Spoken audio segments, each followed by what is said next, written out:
That music is quite a good one today. So, folks, welcome back to the Real Deal podcast, a Real Madrid podcast where we break down everything about Real Madrid. You can find us also on Spotify and Apple Podcasts, any really platform that you want to listen to us. Make sure you guys give us a rating over there. And as for YouTube, as far as it goes, a like and a subscribe would go a long way for us, showing support. And today with me, I'm joined by my guy, Cerebrone, who comes back again. And today to preview his beloved team, Valencia. So, how are you doing, man? Well, I have a cold, but apart from that, I'm good. And always excited for these clashes. Yeah. Yeah. So Valencia are naturally like our boogie team. Like how many of our coaches have lost their job post the Valencia game, right? Like we all remember the famous Rafa Benitez one, for example. Like that would be the one, but he's not the only one. This is Alonso's debut against Valencia as a coach of Real Madrid. Yeah. So technically, sometimes it doesn't really matter if Valencia is fighting relegation or if they're a top team. They're just kind of like a boogie team for Real Madrid, and that's the truth. Let it be from transfers, which we have spoken before, or on the pitch. This time around, how do you feel about Valencia generally before we get specifically into the matchup? How do you feel about like the performances so far, especially since they have had a coach change, which seemed to bring a bit of life last season, but this season seems to be spiraling down into like more of what Ruben Baraja was going through. Yeah, I think that we're cost. I think we're cost. Because every time it looks like there's um you know a change, something is going to change and it's looking good on the horizon. Something happens and then it's like back to square one. I don't understand why that always happens, but it's happened again with Coberan. Last season, Coberan looked like he was going to be a serious coach for a long time with Valencia.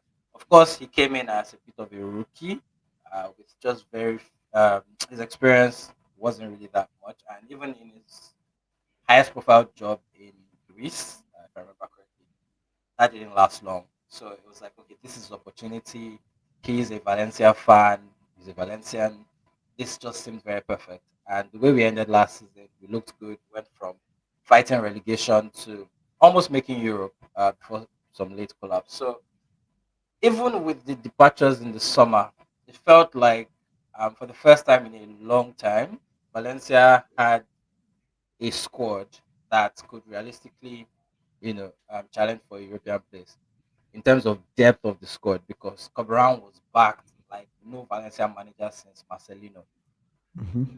Got everything he wanted, or almost everything he wanted. I think it was just Sadiq that we were able to tie up, but we got Beltran instead on deadline day.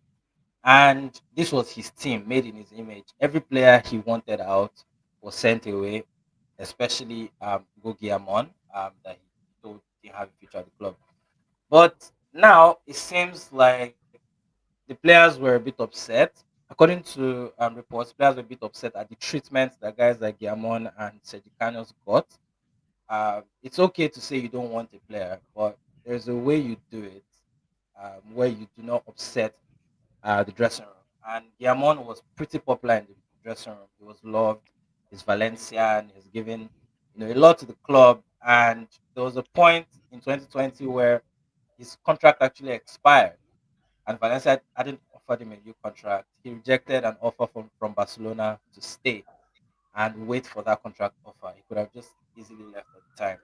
So, considering all of that, and how popular he was in the dressing room, that seems to have affected perception of Coberan within the team. He's viewed like someone who is a poor man manager, and you know, instead of him adjusting to that and kind of fixing that and doing better, he seems to have doubled down on his very brutal approach. And of course, players apparently are not happy. But there have also been, a lot of comments about how players are probably sabotaging him and all that. I don't believe all of that. I think they're just the media looking for stories, right? But Yes. in essence, Valencia's main problem this season is is actually a coaching problem. Yeah. It's not about whether the players are happy or not. Players get on board after a while. If you're winning, if your tactics look like, they're sensible and it looks like you know what you're doing, they'll get over the pain. I mean, everybody was upset when um, Simone Zaza was kicked out by Marcelino. It was Marcelino treated him, you know, Hmm. Zaza was basically begging to stay, and Marcelino said nope. And because Zaza had fallen in love with the club and he had such a deep connection with the fans, even the fans were upset. But after a while, everybody got on board and got on with business, and that's how it's supposed to be. Now, Yeah. but Feels that Valencia are, as you mentioned, on this yeah, road to finding a coach, and there have been so many changes throughout the last few years, like to the point where I can't really recall a successful coach with Valencia until like Marcelino, I would say. Like there hasn't been yeah, one that you would go like, okay, deserve to stick around. Maybe there were some things with Gattuso worth building on, at least yeah, on the pitch, but the yeah, results weren't coming. yeah, So with Peter Lim, of course, at the helm. I don't know how true it is still that he's trying to sell it, but it's a yeah, more result-driven type of club with that yeah, sort of like to take into account, like for example, like on NBA, they would take a tanking team where they're basically selling, trying to recoup assets for a reset to just be yeah, able to produce a better environment for all the players coming into the future. It feels that Valencia are kind of stuck in that. Okay, we're really gonna push for this, and we're gonna do anything and everything, but it feels like they are in that limbo of for the most part, you see them as kind of like battling relegation for a few months. Then they start putting together a few results. They survive. yeah, As you said, they went from relegation to almost Europe last season. And now they're back to that cycle again because, well, we can call it a new coach syndrome, right? But that wears off at one point, and it feels that yeah. Valencia But just can't seem to hit it. Like well, with right. with with Cobran last season, it wasn't really new coach syndrome, to be honest, because the truth is the things that worked last season, um, instead of building on them, he has gone backwards. Now the problem with Bara was that Bara really simply could not coach. He could not coach anything. Could not coach build up. Could Mhm. not coach anything at all. But even with his inability to coach, he couldn't get his lineups right. I feel like a manager needs to get that fundamentally right, and anything is possible. If you get your lineups right, if you get your system right, even if you're not the best coach in the world, you're already on the right track. Now that's something that Cobran was able to do. He was able to mix and match profiles correctly last season, and come up with temporary solutions that worked. Now what he was now supposed to do in the summer was look at what worked and build on it, and then come up with a strategy that was less about firefighting and something that could actually be sustainable and long term. Now, the 4-4-2 we played last season and the 4-2-3-1 that we played last season, at times it was sometimes 4-4-2, sometimes 4-2-3-1, depending on how we adapted. And then sometimes we went three at the back. Koberan was just basically hanging on. It was more of last ditch, when prioritizing control and all of that. But now we don't have the same profiles. We had Enzo Baranechea last season, who is a big, tall DM, just like Cabral likes it. And he kind of did a lot of heavy lifting so that Guerra could be free to do whatever he wanted to do.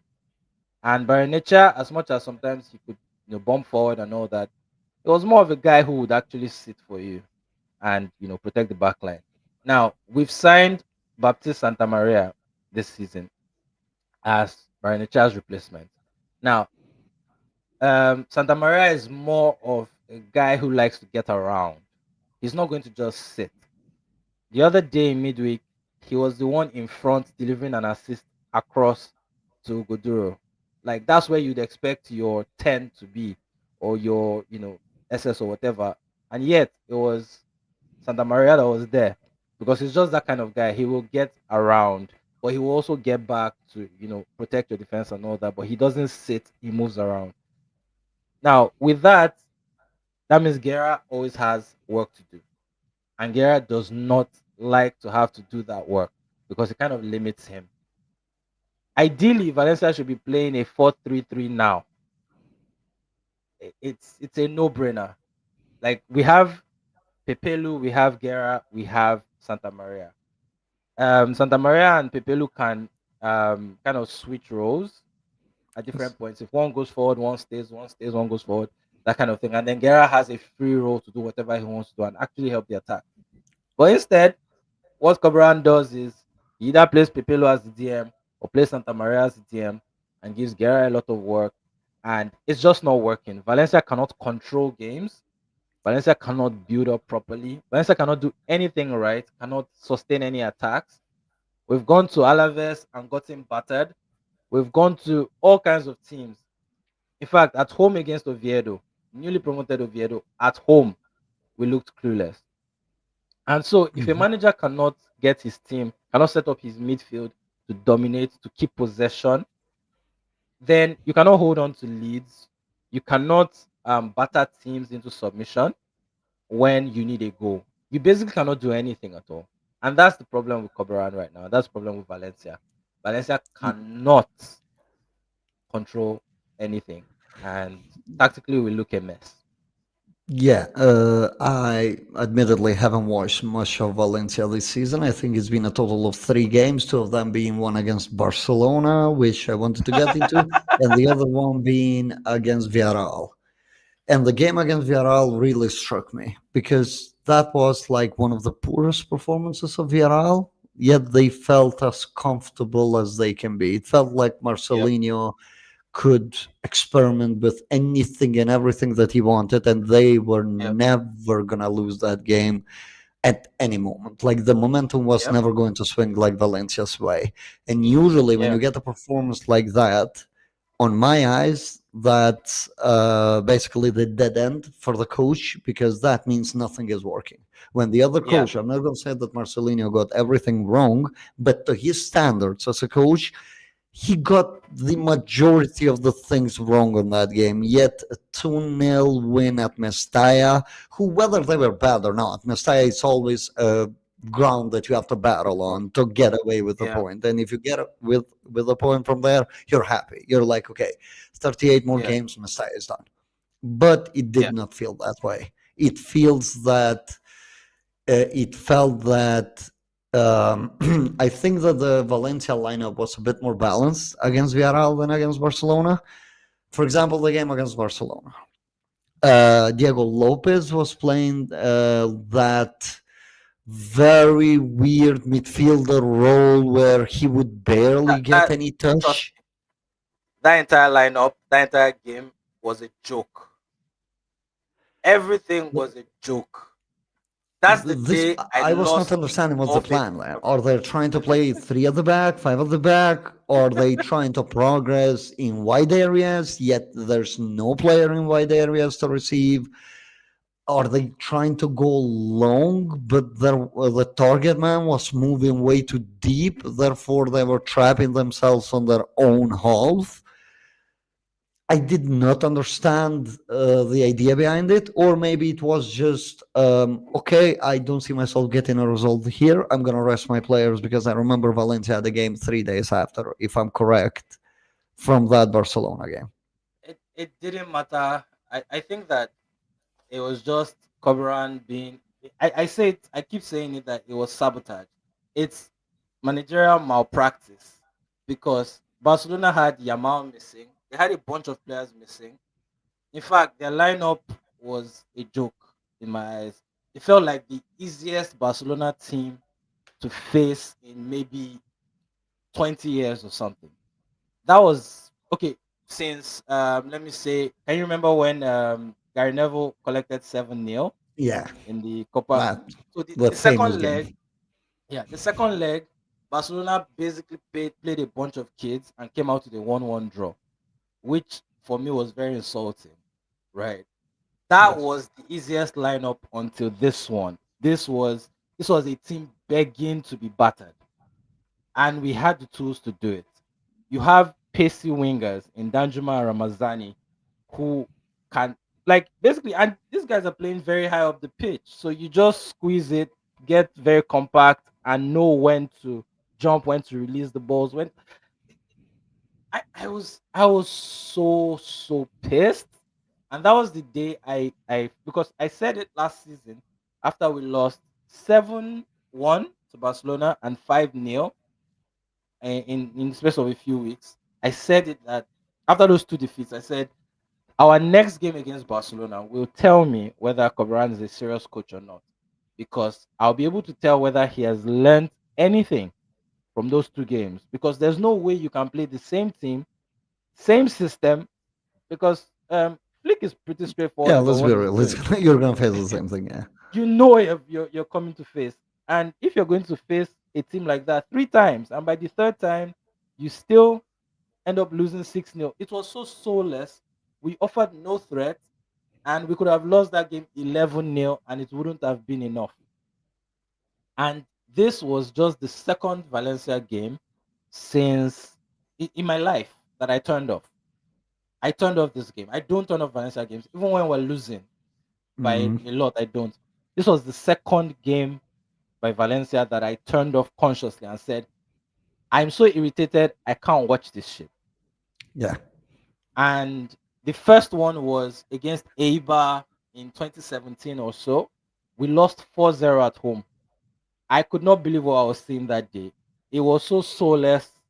For me, it's I don't care if we lose games, but I Yes. want to see some fight. I want to see some ideas that look like, okay, you know what, we tried, but it just didn't work out. And maybe we got overwhelmed, or they outdid us. That's fine. But to see a flat performance where it's so obvious, it's not like the players aren't trying, it's that the coach has set them up to fail and fail spectacularly. It irritates me. And from that day, I said, yeah, Cobran, you're not that guy. My agenda against Cobran started that day because for me, it was this is just malpractice. And I don't think we can even use that as anything other than a sign that Cobran does not have the tools to tactically outwit anybody. For me, that's the only takeaway from that game. Like, he does not have the tools, he does not have the reading of the game, he doesn't know how to react to anything. And Yeah. he came out after the game and said that it was his fault. He came up with the wrong strategy and all that. I'm like, duh, of course it was your fault. Everyone Yeah. could see that it wasn't like the players were bad and everything. And then when we lost against Oviedo, he handpicked players and blamed them for the which also upset the dressing room Yeah. because they had to have a meeting with him. Like, why would you pick out players? And that day he picked out Santa Maria and blamed him for the second goal. And after that, he didn't play Santa Maria anymore. Like, he didn't start him anymore. And this is a new signing. If you do that to a new signing, and it just says a lot about you. And also Danny Yeah. Raba, he got in Danny Raba to be the guy in the hole to do everything behind the striker. And then all of a sudden, I think Danny Raba was upset about his substitution. We got a red card. Gaia got a red card against Osasuna, and Danny Raba had to come off early. And he was a bit upset that he had to come up early. He had to be Yeah. sacrificed. Of course. And Cobran decided he's not playing him anymore and just stopped playing him altogether. It's just there's a problem really everywhere for Valencia. But again, Yeah. as always, like Basically you said, spiraling down it doesn't everywhere. matter where Valencia are at any point in time. Once it's Real Madrid, anything can happen. 2008, we're coached by Ronald Koeman, and that was the Koeman season where we were absolute rubbish, absolute rubbish, and somehow Real Madrid were champions in waiting or had already won the league or something. And we showed up and we won 3-2. Arizmendi last minute goal, his only goal with Valencia, and it just happened to be that day. It was crazy. I thought we were going to lose 7-0, and then we won that. Yeah. The different title ones, like the one where Ronaldo scored a late equalizer with the back of his foot. Title race, we had nothing to play for. We were rubbish. and we came out there and led till very very late in the game. Last season as well, we're not really in a good space at that time, but somehow we showed up and we won. So it's just the thing that Valencia does. So yeah, Yeah, but Valencia historically are a pretty buggy team for Madrid. Like I would say, like yes. they're on that top two, top three. Like last season, your only away win, I think by that point, By February, that point, yeah. March. By that point, it was only Madrid. Then we won So against Las Palmas. So that's two. We've had two away wins since April 2024, and one of them was against Madrid, and the yeah, other was against Las Palmas. shit. But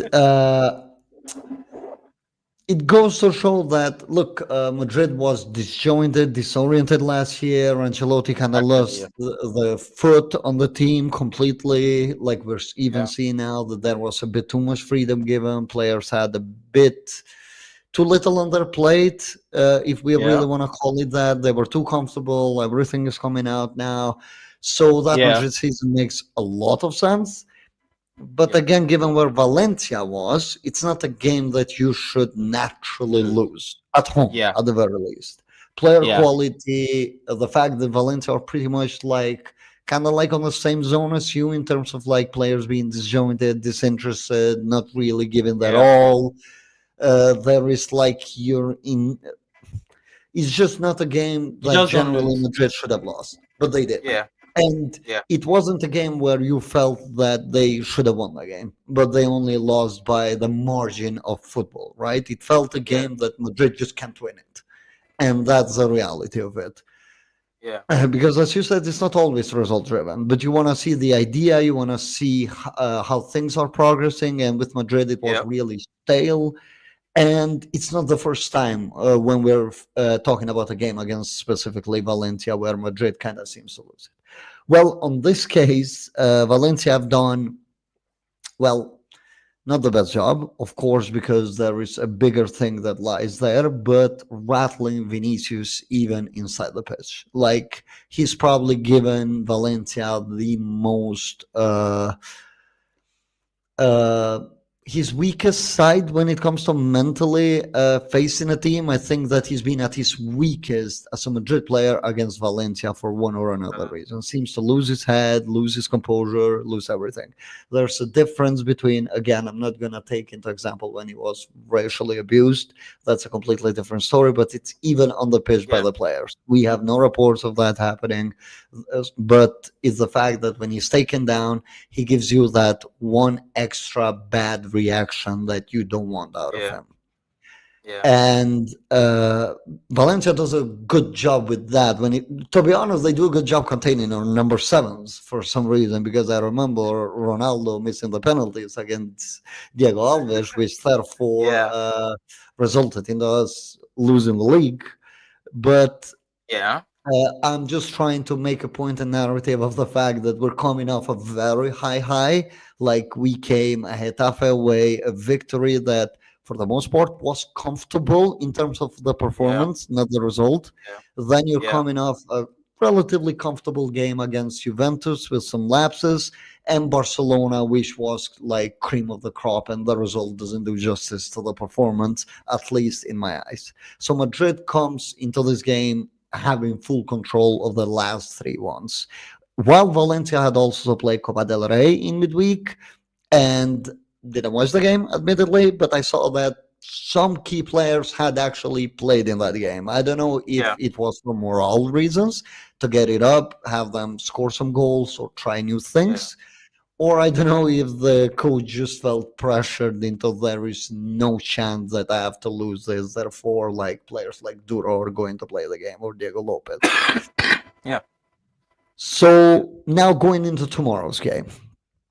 yeah, For Madrid, Madrid have also Liverpool on the Champions League. So of course, it's never easy. Like league season and Champions League now being in more league format means that you need goals on both ends. You need results in both ends. Madrid, yeah, Madrid have a lead to Barcelona, but it's just not enough lead where you can comfortably sit and be like, okay, I can treat this game a bit more lightly because on the Champions League, the competition seems to be pretty damn good.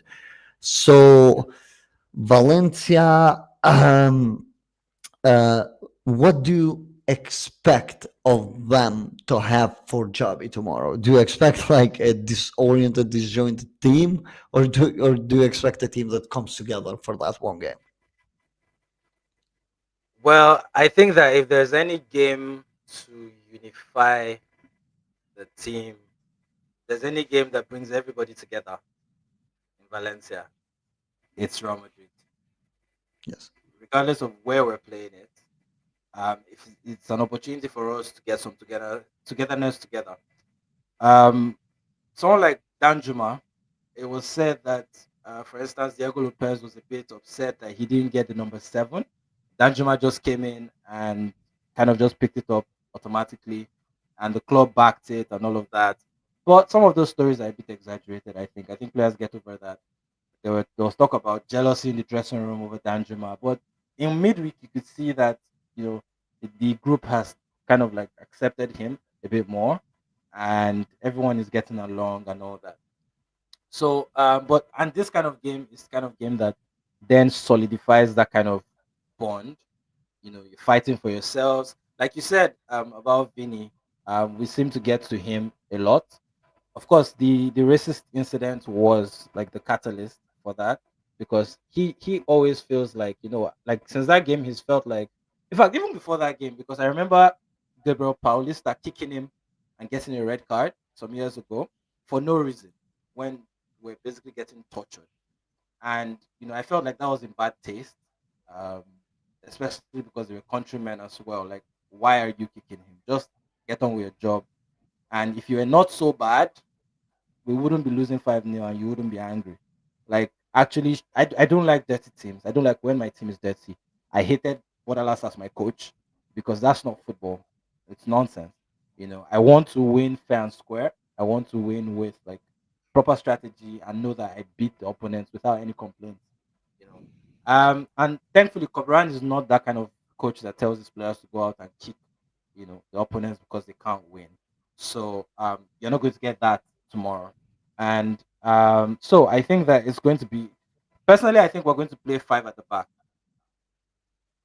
It's the kind of thing that Cobran would do on a day like that. I Yeah, think we're going to play that's five. so you're saying that that's kind of like his big games or mitigation way Yeah, of, okay, so you, because usually it's a 4-4-2, right? 4-2-3-1 type of yeah. thing, and suddenly for a big Mhm. game he just goes at three at the back with, Yeah. okay, It's his how just backs can backs I against, survive the moment? yeah, it's backs against the wall strategy is, you know what? Five at the back. Um, if I don't know, I don't think Fouquet is fit yet, but if he was, he'd probably be the right center back with Thierry Correa as the wing back, or Rioja, because Rioja kind of solves a lot of problems for us. Rioja can play as a wing back on either side, and he can play further forward, and he's very energetic. He runs a lot. He's very hardworking. So he's kind of someone that you don't want to have on the bench for a game like this, and you make way for him because he kind of gives you extra. I don't think Santa Maria is going to start because he started in midweek, and got an assist and he was good, but Cabran has not been using him in that role since the Oviedo game. So it's probably going to be Pepelu as DM with Guerra. Um, Guerra has not been good this season. He seems to be completely disillusioned again. It happened on Navarra and it's happening again, and fans are starting to like turn on him. But for games like this, he tends to, raise his level and really ball out. So I think that we're going to see Guerra and Pepelu in the center, unless there's a fitness niggle or something like that. I think the biggest threat. Also, Ugoduro went off injured in midweek. I'm not sure what his situation is right now, but he went off injured. It looked a bit bad. So I don't know if he's going to be fit for this, but he's also not really been on good terms with Corberan from all indications. Because Piamon was his best friend in Valencia, and it was said that he took it particularly hard the way Piamon was treated, and so far this season, Corberan has been taking him off, bringing him on sometimes, taking him off early, or not starting him and all that. So, but we know that Duro against Barcelona and Real Madrid is almost a guaranteed goal every time. He Yes, always scores in those games, always. But I don't think he's going to play here. And if he's not playing, then the biggest threat is Danjuma. Danjuma has started very well. Danjuma is very fast. and his So you see profile, those, yes, his yeah, profile with the high it's line is very, yeah, exactly it's what you very fear. dangerous. You see the Yes, game against Juventus where Vlahovic got away and you know missed the chance eventually. I think there were about two or three breaks like that. I yes. think Even if against you give Barcelona, even Militao against had Barcelona, to yeah, keep guiding yeah, Hausen how to move move, because yeah, Madrid's. Uh, I think Alonso doesn't really trust the low block or kind of like a yeah, mid centralish block. He needs like that high line so the players can suffocate the other team and make the passes yeah, as uncomfortable as possible, which means that a dribble tidy away, like you saw against Juventus, for example, with yeah, Kenan Yildiz and Cambiaso, they were yeah. able to send Vlahovic through two or three times, really, Times, throughout yeah. the period when Vlahovic was there. So So, yeah. If you give Danjuma three of those chances, he's going to score two. I assure you, he's going to score two. If you give him three, he's going to score two because he has looked very good in front of goal. He's looked very, very dangerous, which is why it was baffling to me that against Barcelona, we completely nullified the threat that he poses because that was literally a game made for him. Like that should have been Danjuma's game. Should have gotten two, three goals, from the way Barcelona was set up and all of that space and all that. But again, another problem we have is apart from Cabral not really getting profiles correctly, because it's just like the way Madrid play Goulet and Mbappe. There's a way you use Goulet. As soon as he gets the ball, Mbappe starts making a run because he knows that ball is coming and he's going to go through. Apart from like the assist that Jude made last time out, Oh, Jude is not Glasgow. as direct as that. I was a Yes. bit surprised that he played that pass one time. It's not as direct as Goulet. You know that Goulet takes That one seems touch. to be coming though. Like it Yeah, seems that it's Madrid are starting. gearing up towards that Arda and Jude, so teams are okay. Yeah, Who's because actually I saw gonna the try to movement. needle that pass? And Yeah, that's a bit scary for opponents in general because if yeah, the ball goes through, then you're just not beating Mbappe on that duel no matter what. yeah. Then it So hits the you ground. kind of to play against Madrid. Like it feels weird to play to talk against your team technically, but it feels Yeah, that you need to stop the supporting cast to be able to needle in those passes because yeah, if they are comfortable recycling on your end, then even the disallowed goal of Mbappe, right? Like we can talk yeah, about the referees and all of that. I don't want to get into that, but the first goal of the game, yeah. Mbappe just takes a first time shot from 30 meters away, and it And you just don't goes see, in yeah, smoothly. you don't see It's that. not he's not overthinking the situation. He's just taking that shot.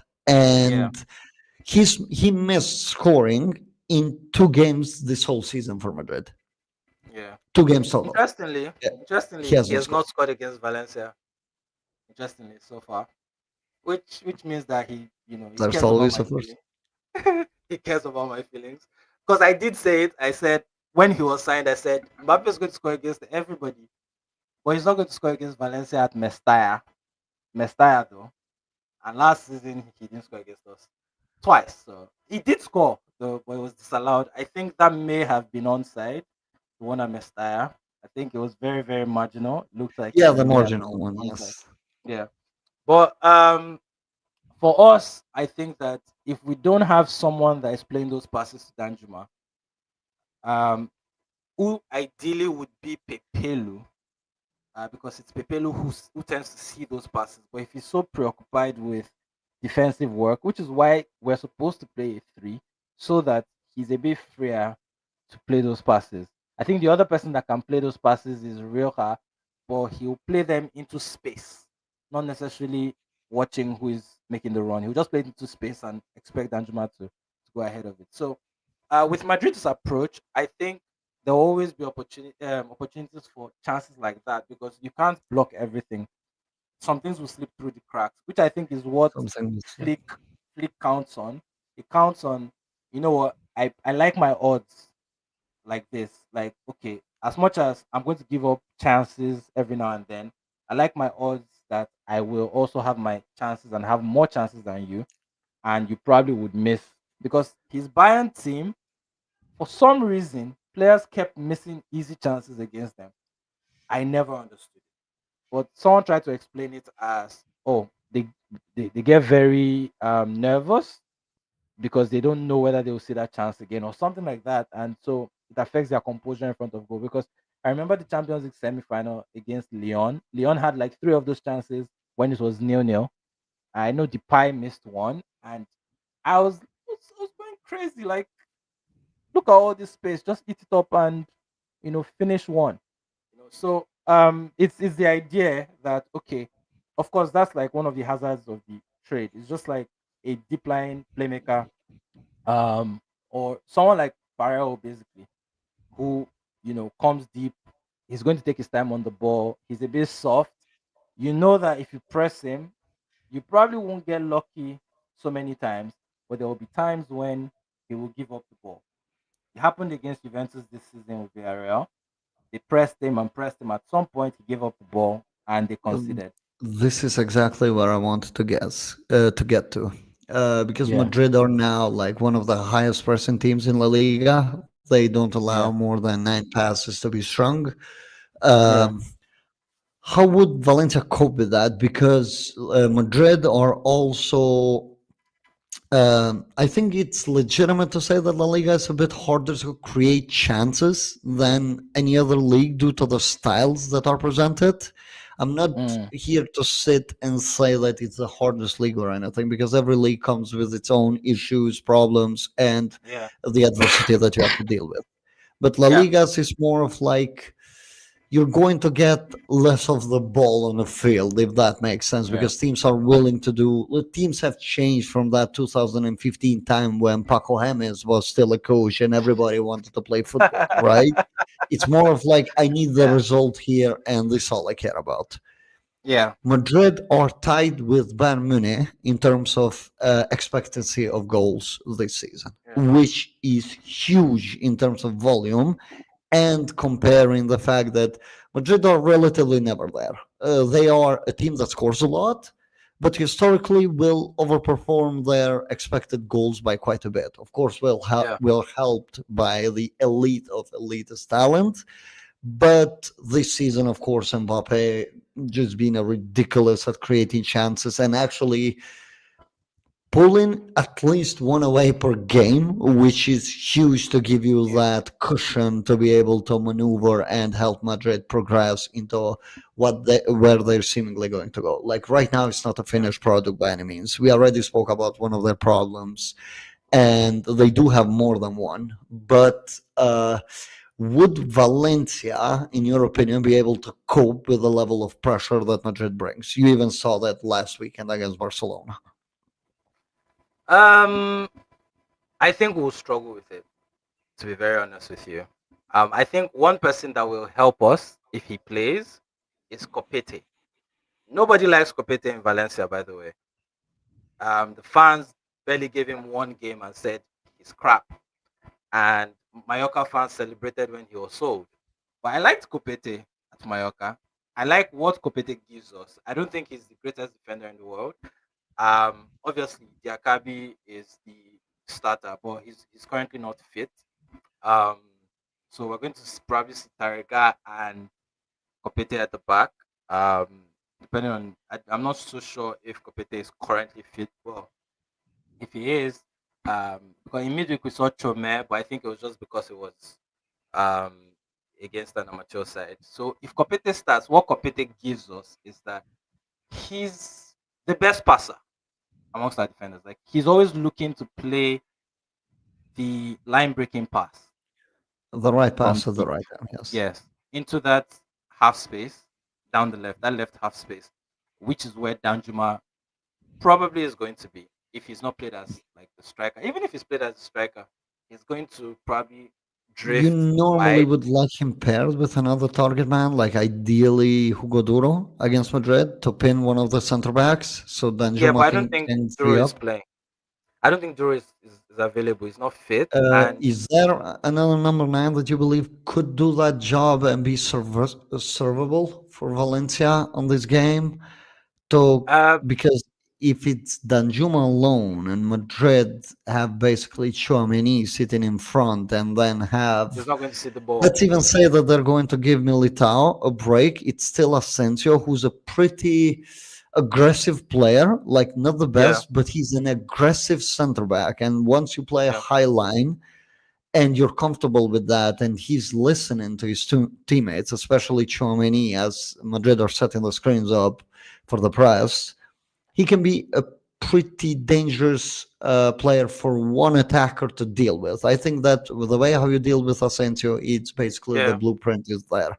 You need to kind of trap him, so he loses focus a bit too quickly. He's a bit rash, jumps are a little bit late at times. Therefore, if you can target that, because my assumption is the fact that Asensio is going to start due to Militao's, well, double ACL and load of minutes, then it's yeah, Liverpool away. So probably getting called up with Brazil again. So I think that load management is going to be key with him. So when I think of that, Danjuma is definitely going to need a partner that can trap Asensio or Dean Howson maybe. Like it depending on the player that's starting, but one of the center backs need to be pinned and tapped with Madrid because one thing that we're seeing depends on whether Vini or Rodrigo start. But if Vini starts, you have seen that Carreras acts more like a center back, an inverted player with only pushing whenever Vini needs support. It's like that timely, tidy yeah, player who doesn't need to push. And this is a game where we expect Trent to come back for Madrid on the right side. I yeah. think that this is where the reps are going to start with Trent. Valverde came out with a cramp. Camavinga probably starts with Chouameni, Arda Güler, and Bellingham could likely keep there, but one of them might sit this one out for Franco Yeah. Mastantuano. Mad- I mean, here I'm speaking of the depth that Madrid has, which is like a huge luxury. Like every single player that I mentioned here probably starts for Valencia. I don't know about Asensio, to be honest, given how rash he is. But outside of that, every player Yeah. comfortably starts. And I wanted to get here. I saw Gaia in 2 games now, as I said. And I feel that the millage has finally gone to him. Like this feels that he's given his all throughout his career and he's not the same player anymore. Like he He's had just a lot of doesn't injuries. feel the same player. He's had a lot of injuries. Unfortunately, the fans have turned on him instead of giving him some grace. Um, Unfortunately, but I think the only thing that would make him start here, I don't think he's fit. But if he was fit, the only thing that would make him start here would be just for the leadership because of the occasion. But ideally, it should be Jesus Vasquez who starts. Now, going back to what you were saying about Danjuma, I don't think Cobran is that smart, to be very honest. Based on the evidence, it's not an insult. I just don't think he's that smart. You don't want Danjuma doing that job that Goduro should be doing. But reports in the Valencian media have said that they are preparing for Danjuma to play as the number nine, which doesn't make any sense to me. What I'll do personally, because I know that Cobran, for the most part, is going to opt for hoofing the ball. When he might come into the game saying, okay, we're going to try to pass out. When we're pressed twice and we lose the ball twice, it's going to tell them to hoof it. Hoof it for Diego Lopez or hoof it for Danjuma or something. Just hoof it into space and hope that they run after it or whatever. Now, if you're going for that strategy, like you said, you want someone that can bring it down and, battle with Especially if you're an going to aggressive play team. against a high press team. At least a player, even Exactly. if they can bring it down, they contest. The On a contest, player like exactly. Benzema, there is a lot of film, a lot of samples with him as a Yeah, footballer. He's not that player. He's not gonna yeah. be. He wasn't at Villarreal. It's not He that can guy. be a He's number nine in terms of if you want like a floating type of player, but not your mm, number nine for a game against Madrid where he's going to be isolated and dealing you with basically need a extra battler. physicality. Yeah, Can you need can he a get in dweller. behind? Maybe. Yeah, Can that yeah, speed be used? Maybe. But maybe. here we're getting into territory of everything on the game plan is a maybe. Yeah, Everything on the game plan is a maybe. Because if yeah, you had like a target man alongside him, or at least a midfielder that you could push to contest, let's say you want to clog the midfield and one of the midfielders goes to contest, then you're getting into okay, I need out of five duels, I need this midfielder or this striker to win one of them, and Danjuma is off the rails because pace wise, in terms of the speed, no Madrid player is going to be able to catch up with him or yeah, relatively even contest when it comes to a high line type of yeah, situation. But if Valencia ultimately are setting up in a low block and hoof the ball up, then that's pretty much mitigating how dangerous it can be. There will be slips. yeah, Football is all about momentum. But as I said, against Villarreal, it didn't feel that Valencia could ever get back into it, even at the slightest moment. yeah, And if that's the Valencia that shows up tomorrow night, then they better not even show up. And I'm really being respectful here, but it's the yeah, fact that this is not a very disjointed team anymore. This is a team that clearly follows the instructions, whether they are correct or wrong. That yeah, Valencia is not even going to punish. It's not going to punish a team that even a coach that even gets it wrong. Like I said yeah, with Marcelinho, like yeah, because you still have an Mbappe. There's a reason why I mentioned that first goal last week because he can still do that. yeah, And another question that I had about Valencia is the fact that I'm used to seeing Mamardashvili on the goal, right? Like he was the guy. yeah, And I saw that, oh, of course, we knew from last season that he was moving to Liverpool. Last season, I yeah, believe he was on loan by technicalities to Valencia. yeah, And Alisson was supposed to be done, but come this season, Alisson starts the season, gets injured. Mamar Dashvili is on goal. It's a completely new thing, but Mamar for me was one of the top three goalkeepers in the league for quite a few years when it came yeah, to at the least shot stopping and dealing with adversity. Like yeah, he's a very good shot reader, and his reflexes and his body is very capable of jumping to the right spot, even if that shot feels like a goal. And yeah. that guy's not on goal anymore for Valencia. How do you feel about the new goalkeeper? Which my apologies, not gonna try to pronounce the Call the name. name. I know that I it's a Basque Agire name. I'm Zabala. not gonna try. So Agire how Zabala. Yeah, I get it, Zavala. Yeah, actually. Yeah. Yeah, thank you. Need my commentators to do a good job tomorrow night there. Let's hope his name is not called out a lot. But how do you feel about him now going from Mamardashvili to that? He was a I think first for Athletic Club, I believe, or yeah, Athletic Bilbao, as some people. He yeah, was a first choice for a bit when they dropped Unai Simon for, I believe, some sometimes. issues on the training ground last season. But he went back to the bench when Unai was fully fit or whatever was happening was resolved, and now he's at Valencia. Yeah. So, how do you feel about him? Like, because we know that Madrid are gonna test the goalkeeper. So, how do you feel about him? Well, I think what we lost with Mamadashvili that Agiri Zabala is not really doesn't give me confidence with is aerial balls, the aerial threat. Now, from corners, I think there will be some problem. He's not. It doesn't give me the same confidence. If there's a corner kick and Mamadashvili is there, I know he's coming to claim, and he's pretty tall and everything and dominant. In terms of shot stopping, he's not Mama level. I think Mama was pulling miracles, Yes. especially like two seasons ago, where he's according to the stats, he basically saved us by 9 goals. which is Yeah, I crazy. think he It's kind of crazy. like 9 goals, which is a lot Yeah, which for is a people lot. to It's understand. crazy. But apart from the Barcelona game where he was just straight up poor, like Fermin was just shooting and it was just going in. I'm also pissed.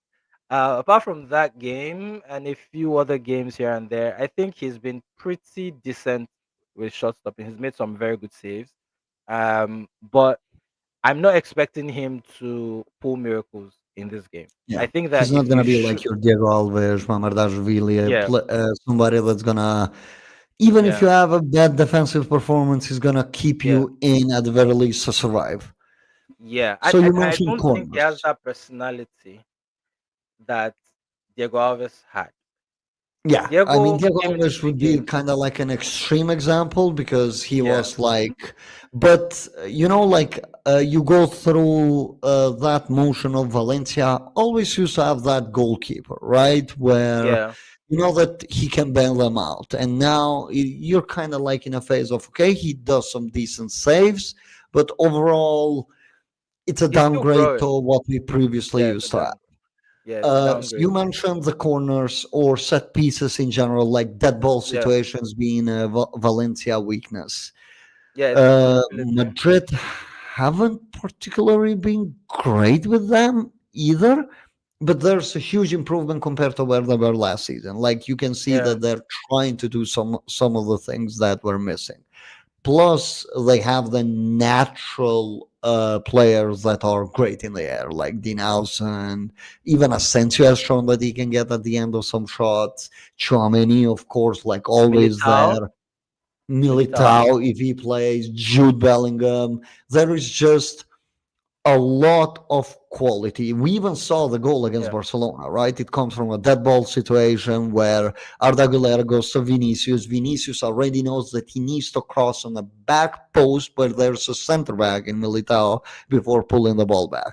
So yeah. Madrid are definitely more drilled into set pieces now than they previously were when they solely relied on those players actually just being so physically gifted rather than having some sort of strategy ongoing. Like early Yeah, season, I don't know if you saw, remember, we were running this one player is going to fake run so they can pull the offside and there's going to be an extra pass before the shot is mm, taken.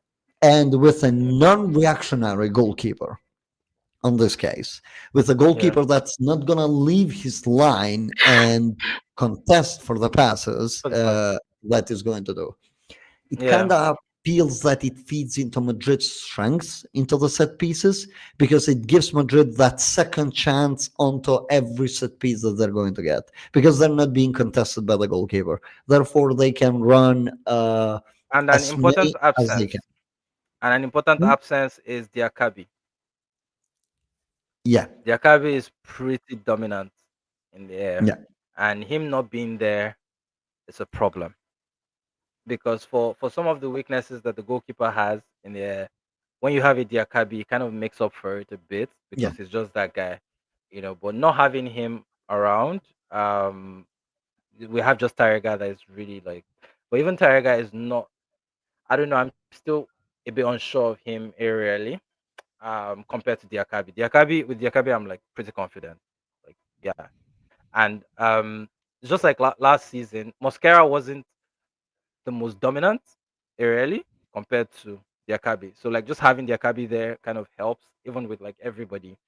But one thing I wanted to bring out is, like I was saying before, if we were to go long, the player I would play amongst our options would be Danny Raba because he's pretty tall, and you know that if Raba brings down that ball, he has the quality to play a pass in behind for to hold up the ball and play a pass in behind for Danjuma.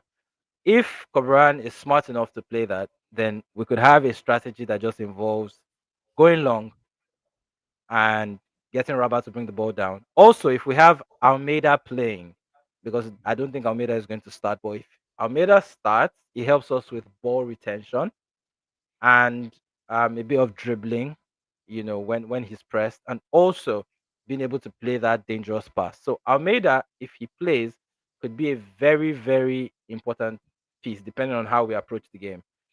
But with that said, I don't think we're going to have anything other than just aimless hoof balls. And also, um, even with that, I think that our inability to control games means that even if we go in front in this game, we will not know how to manage things and keep the lead. Yeah. And I'm going to use Real Madrid as an example from last season. 2-0 up against Barcelona in the Clasico, the title decider, and Real Madrid look terrified Yes. because they just feel, yeah, we're 2-0 up, but we're going to lose this game. Yeah, I it was so doesn't feel confused. achievable. Yeah, it just, and that's from a lack of strategy, a lack of, okay, you know what, we have the lead now, we can keep it. Barcelona felt Nothing to like fall back into in terms of systematically. into There's nothing to fall back into exactly for the play.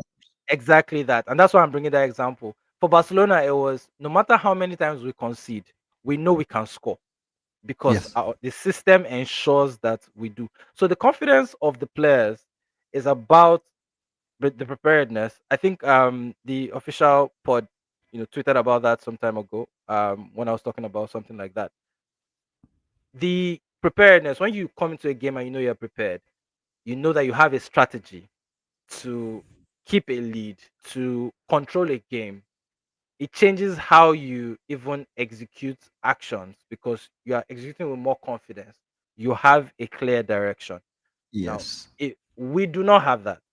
So if we go into this game, somehow we go in the lead and we're leading in the first half. Trust me, before halftime, we probably are 3-1 down. And that is my fear for this Yeah. team. That's always my fear with Valencia this season at least.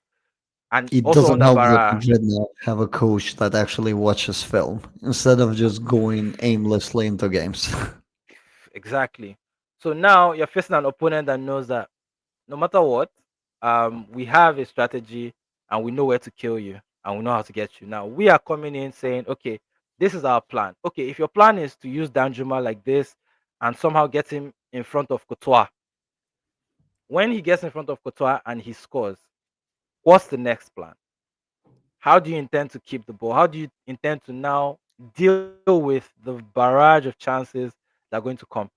Also, another Do thing they to respect mention is that, you, first and foremost? Like, do they respect you as a yeah, team, or are they just gonna let all hang loose and you need to control that to chaos be that they're honest, going to bring? if you're a team that's watched Valencia this season and you respect Valencia too much, then the problem is you because every single opponent we faced, you could see that we did not have the facilities to control games, to direct the flow of the game, to sustain attacks, to pin them down and say, we're looking for a goal and we're going to get a goal. We've not shown that. And we've not shown that we are capable of that. And we have a coach who keeps, you know, trying things that are not working and is very stubborn about his lineups, about his system, about everything. And he refuses to learn. So, how do you get out of that? Alternatively, I think this is both an opportunity for Real Madrid and an opportunity for Valencia. Interestingly, Cesar Tarrega, for me, he's one of the best defenders I've seen in taking the ball out of defense.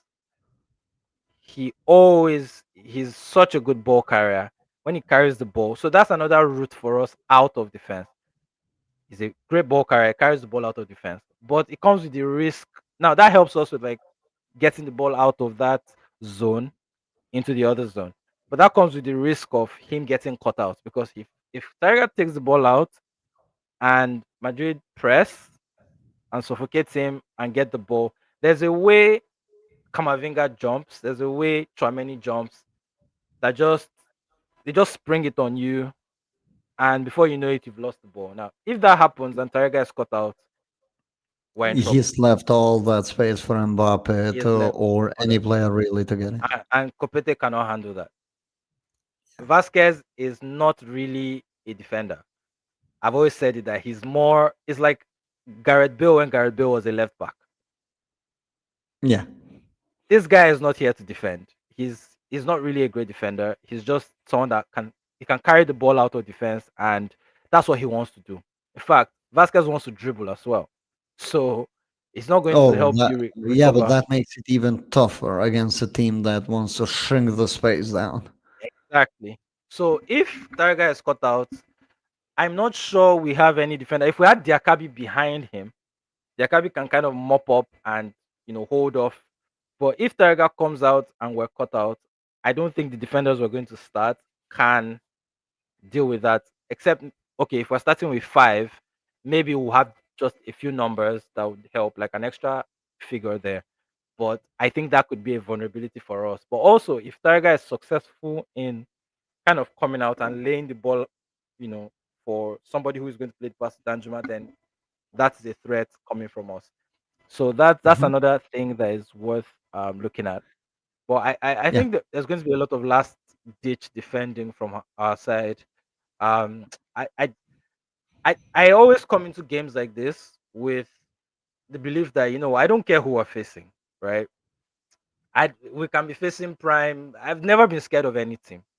I always say it. We played against MSN with Pakwaya Staran as our coach and Abdino in defense, and we won at Camp Nou. You know, we played one with Baragan as our right back at Camp Nou as well, with a bunch of Aurel Romeo as our DM, and a very disjointed team that was losing, and we went there and we won. So I know that with Valencia, is the day you do not expect them to do anything, that they just find a way and cause trouble. Yeah. Now, with that said, so I don't come into games like this scared. I just want to see what Cobran has planned. But mentally coming into this game, based on, if I'm being logical, based on what we have shown so far this season, it's going to be a bloodbath. I'm talking 4-0 at halftime. If if Cobran doesn't adjust, if he doesn't decide, if he decides to continue being stubborn, and if he proves to me that he's not very smart, it's going to be a bloodbath, honestly. But if we come as the Valencia that just turns up in big games for whatever reason, especially against Madrid, then Mhm. maybe we stand a chance if we can hold off and just come into halftime at 0-0 or something like that. But I really doubt it. If I'm being objective, I think that it's probably one of those easy games. Yeah. It's like there was this game we lost 5-1. That was the game where Vinicius was kicked. I think he scored a hat trick that day Yeah, when he scored that. Paulista Yeah. it that day was just soulless, and it was kind of what we expected coming to that game. So I think Mhm. this feels a lot like that kind of thing where we just show up and we get battered and we go home. Yeah. Do you feel that for once, maybe, let's say that it's a bloodbath and basically there's no learning curve for the coach? You feel that a Valencia coach is going to be sacked after a Madrid game for once rather than the other way around It's because not of the going. results that have been coming. They've already come out apparently this week to say that his position is secure and they are keeping him for the future or whatever. So I don't think, and Peter Lim is just not the kind of guy that sacks you for losing to Real Madrid. He only sacks you when apart from like for things like what you say in press conferences or whatever, he only sacks you when the Valencia fans start turning on him and it's your fault for bringing the attention back to him. He doesn't want that attention. So when the Yankees are out at Mestalla and everybody's rioting outside, then Peter thinks and says, "You know what? It seems like this thing has gotten really bad. Just leave." But they paid a lot of money for Koberan, stuff that we never believed was possible for Ptalim to do. They actually paid money. They paid off Barra, then paid more money to release Cabran from his contract with West Brom and bring him. So Yeah. because of that, and even Rongole that came in as to run things at the club is someone that Cabran requested apparently. So he has a lot of backing. The players that were signed were because of him. So I think they'll have more patience. Unless we lose 10-0. Yeah. But Um, even Gary Neville wasn't fired after losing 7-0. yeah, but that was Peter Gary Lim Neville. So, you know, Peter it's Lim like, offered him. Peter Lim was upset that he was trying to resign. He wanted him to yeah, continue. I mean, nothing shocking with Peter Lim at this point. Uh, Although to be fair, he's no longer the one in charge. It's his son that is now in charge at Valencia, Kiat Lim. So I don't know. yeah. Maybe something is different with him. Maybe. Yeah. Okay, so I think we have kind of wrapped it up nicely. Like normally on paper, just to find a conclusion to this, normally on paper, Madrid are not a good team for Valencia to face right now, considering where Yeah. Madrid are. Like 13 out of 14 wins for the new coach, and it's been an impressive work of process. It's not just been results. You have felt that the team has constantly improved and shifted because they went from Yeah. okay, we kind of need this Guler and Mbappe connection to keep on working to showing a little bit more of like offensive dimension. And as I Yeah. said, there's still work with the team, but generally speaking, Madrid should have the solutions to deal with Valencia tomorrow night. Should. Like we're Yeah. only talking on paper because, as you said, mentality On things paper. can change. Valencia can suddenly just make Madrid not only respect them, but really respect them because you never know. Like first 5 minutes, they're on behind three times because that can happen, and suddenly the team feels more panicked. The plan is kind of thrown out, and they kind of need Yeah. to restart and readjust so Valencia can Yeah. kill times that way, even if they're not structurally set correct to deal with it. So a lot of Yeah. circumstances can happen out there that can dictate the process of the game. So to wrap Yeah. this up, what's your realistic score prediction for the game? I don't like doing it a lot, but it's kind of fun. Should I talk as an emotional Valencia fan or as an objective football fan? Ooh, I'm going to give you two interesting. results. Not gonna I'm going lie, I would love to that. I'm going to give you two results. I'm going to give you the optimistic result, which is that we lose 2-1, Yeah, margins, little margins. And somehow we weather the storm, and Aguirre Zabala has the game of his life, and maybe it's some marginal thing, a lot of things are going your way, right? and they're not Yeah, swinging on the a other lot, side. and Yeah. somehow Cabran uses his head properly and reads the game and all that, and It's we really minimize the interesting because, damage. of course, Madrid are coming on a high on Yeah, this game. As I yeah, mentioned, they're not coming from a lower lows where you can kind of sink them even deeper. They're coming from yeah, the highest they've been in quite a while, to be honest. Like, this probably is the highest in terms of spirit since they won the Champions League with Jude yeah, Bellingham and Vinicius Jr. leading them. So because last yeah. season was such a mess from beginning to the end, where they just couldn't get past any of the hurdles that were Anybody? in front of them. Like you Yeah, started with Mbappe's not unoriginal, very out of character. I want to say finishing, but then we got to yeah, learn that through Mbappe speaking, it took him a while to adjust to get to know the culture because it was such a huge shift for him. The chances were yeah. there, everything was there, but And plus generally the fitness Mbappe issues as was well.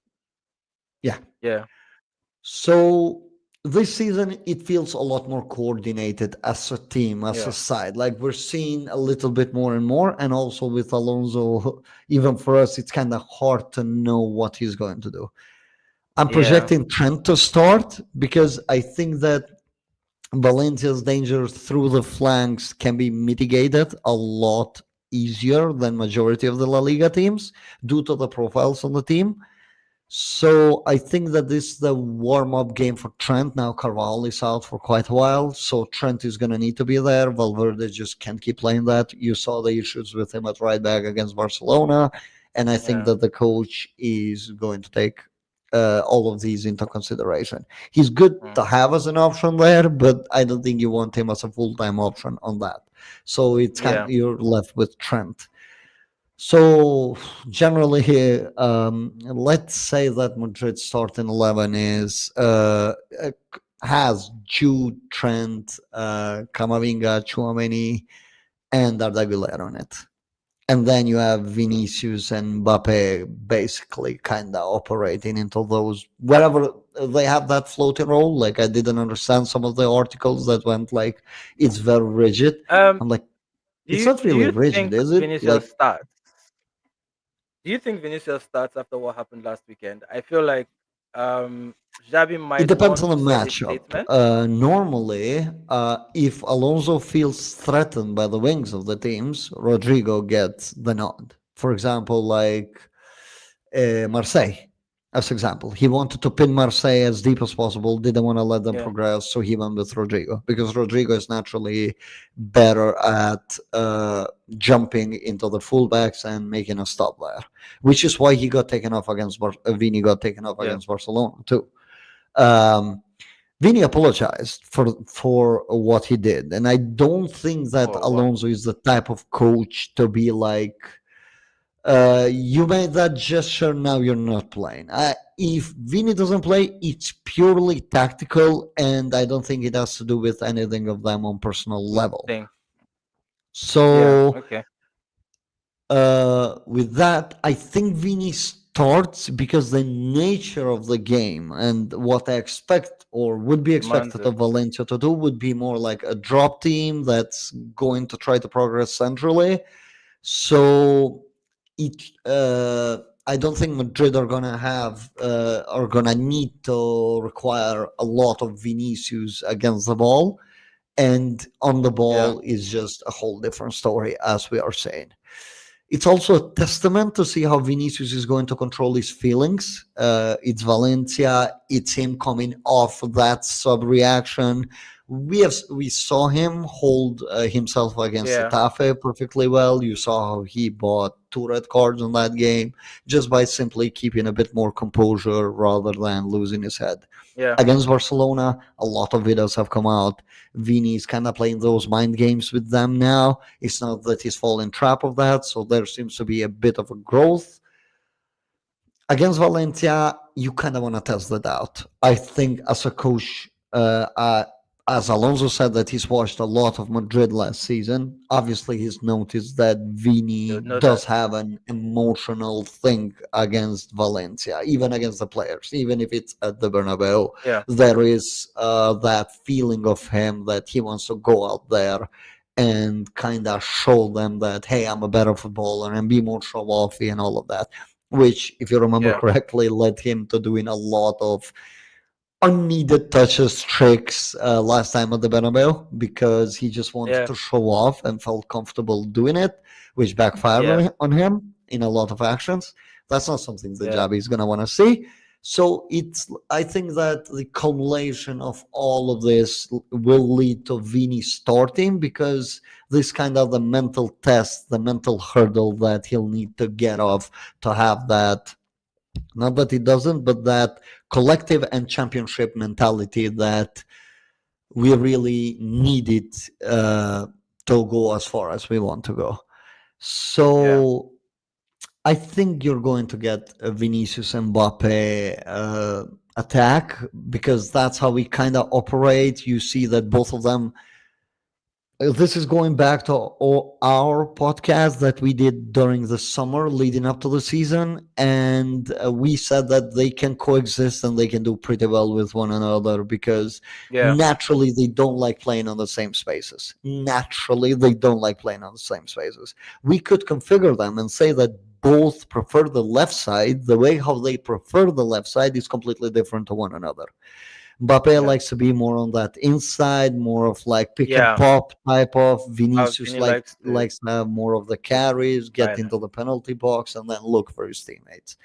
So we have seen, and we're seeing even this season, a bigger clash of Mbappe and Jude on the box than we're seeing of Yeah. Vinicius. So that's something to be fixed with the time. You saw in El Clasico, Mbappe gave up a lot of runs into the box because Jude was crashing it, and that takes Yeah. a mental toll because you're consistently having to check that. But if Valencia are just going to kind of sit, it's going to allow both Jude and Mbappe to kind of pick their times into less stressful manners and figure things out together. So yeah, Yeah. to wrap this up, in terms of Madrid, I don't see a lot of goals. Frankly, I think that we have been way too wasteful. I You really kind of hope that Valencia are not going to be the team that gets to pay for every single team that hasn't conceded those goals. So I'm not. I'm going to be on a more cautionary side, and I want to say a 2-0 because I think that Madrid, the gas tank, is definitely a bit more depleted despite the week off. They just had too much football to play through. And I think that Alonso seems to be a bit more content with that mid block, second half, just waste the last 30 minutes and have teams like we saw Espanyol and Levante back to back kind of give up on the game because they wanted to preserve their players and they just went like, okay, it doesn't feel like it's going anywhere, so I'm better off starting to think for the next game in middle of that, which is kind of like one Yeah. thing that I've loved the most about Alonso is the fact that he makes other teams give up. And I think that's going to be the strategy. And in terms of the defense, it's going to depend, but I think that they're going to get back to the nature of not really conceding. So I don't see Valencia getting like a lot of 1v1s against Thibaut, which also plays a huge part into why attackers are scared when they're on that position because they just see a giant coming at them and huge reputation at this point for 1v1s, which leads Yeah. even more. So I lean towards a 2-0, a relatively comfortable win with what I've seen. As I said, there are only 2 game sample of me of Valencia, and I want to say not impressed, but you never know what happens on that given night. Valencia might come, turn it up. First 5 minutes is 2-0, and now you're dealing with a huge adversity that you have to beat. That's very optimistic. Even I am not that But optimistic. I don't remove that as an actual possibility to happen there because Yeah. I'm gonna be honest. If Dean Howson makes that mistake that he made on the first 5 seconds against Valencia, I think we can see there. It's just the nature of the teams that you're playing against. Some teams just make you Mhm. pay more than the others. But I have my confidence. The Villarreal game. It's not only the El Clasico. I just have like a big sample, a big enough sample now to see that an Alonso team can deal with those adversities that team like Valencia can bring to the table. Getafe away, for example, is one of them. A lot of people misjudge, mischaracterize Getafe as a team, right? Yeah. But it's a fact that you're going to get dirty plays out of them, but they do a pretty good job at stopping you from playing. They do a pretty good job Yeah. of suffocating that middle of the pitch and getting at least at the end of enough chances. But we even saw Getafe sit Borja Mayoral out because still not a decision that I fully understood because normally I always go with you want a player that can pin Madrid center backs and make them Yep. uncomfortable. And Yeah. Valencia doesn't seem to have that for time being. Yeah. I'm going with a 2-0 to kind of go off my because I off my tangent. So it's a Yeah. 2-0 victory in my opinion. Mm.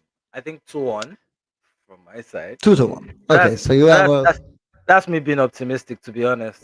It's not really That optimistic given the that's level very of optimistic. finishing because we have seen a lot of 2-1s of Madrid, like it was Yeah. Levante. It's not that Oviedo, it's not that we're a team, Mallorca, it's not that we have blown teams away like Away. 7, 8, 9, like even against Kairat, which was supposed to be like a comeback game. That was the game where we scored the most, but it felt that we're least in control of a game. Yeah. Yeah. It was just due to opponents' quality that we were able to get that scoreline. Get them. Yeah. Finishing has felt like a big problem for us generally, and we have relied a lot on Mbappe to be able to generate 3 to 4 shots on target per game. Vinicius sometimes he's dribbling, his carries into the penalty box to win maybe a penalty or something like that. We have kind of shown some tendencies also against a low block against Osasuna. I know that it's the first game of the season, but we did show our problems accessing between the lines against the three at back, which you said could be a potential a move for Valencia. So in terms of the full sample, the full thing, um, generally, I believe that we are at a point where Madrid just need to do the job, get the win, go to Liverpool, and hopefully from there, kind of like finish it off against Elche, I believe, next week. Uh, Finish this before international break, then come back, and you don't play until basically you're back. And you don't play until the end of the mid-season. So they Yeah, need to do this job. They have 3 more games, and tomorrow it's kind of like the one where you want to get started on a high note. yeah. So yeah, I think that's thank about it. you for coming into this podcast. It's always a pleasure talking to you.